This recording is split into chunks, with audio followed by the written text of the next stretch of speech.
आ जाओ प्यारे नटखट बच्चों, सुनो कहानी ज्योत्सना नानी की जुबानी में। आप सभी का स्वागत है।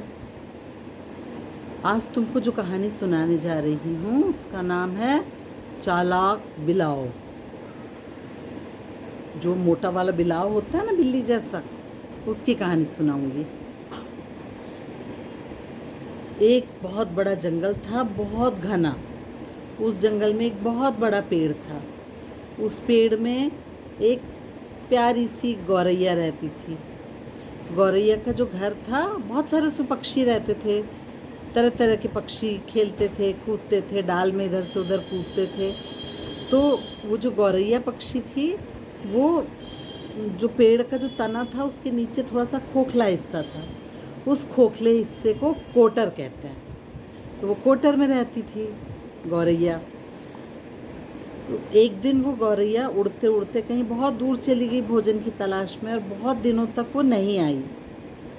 बहुत दिनों तक नहीं आई तो एक खरगोश वहाँ से निकला, छोटा सा खरगोश। उसने देखा ये जगह तो रहने के लिए बड़ी अच्छी है। तो वो खरगोश उस कोटर में रहने लगा। बहुत दिन हो गए, खरगोश मज़े से रहता था, घूमता था, फिरता था, उछलता था, कूदता था। तो वो जो खरगोश था वो खेलते खेलते ऐसे एक दिन मज़े कर रहा था, और अचानक वो गौरैया वापस आ गई।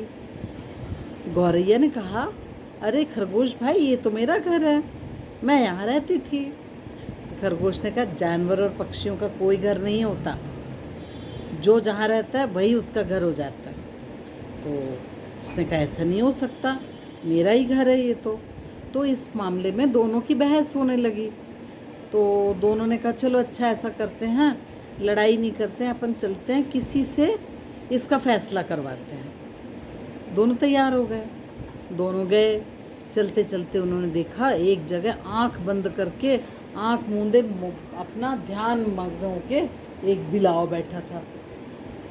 ऐसा लगा कि वो बिलाव आंख बंद करके अपना ध्यान कर रहा है, जैसे साधु सन्यासी करते हैं ना।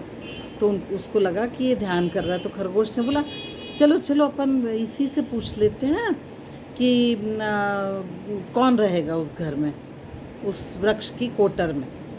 तो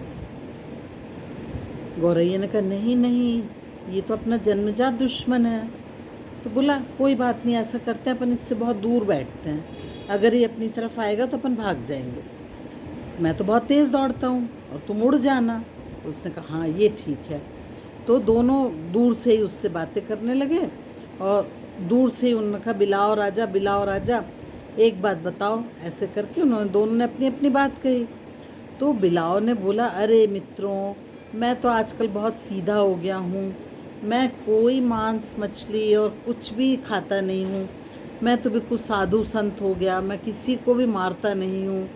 तुम लोगों को मुझसे डरने की बिल्कुल आवश्यकता नहीं है, मुझसे डरो नहीं, आओ आओ मेरे पास आओ, मैं तुमसे बातें करूँगा और तुमको इसका बहुत अच्छा सॉल्यूशन बताऊँगा, मैं तुमको बिल्कुल सही सही बात बताऊँगा।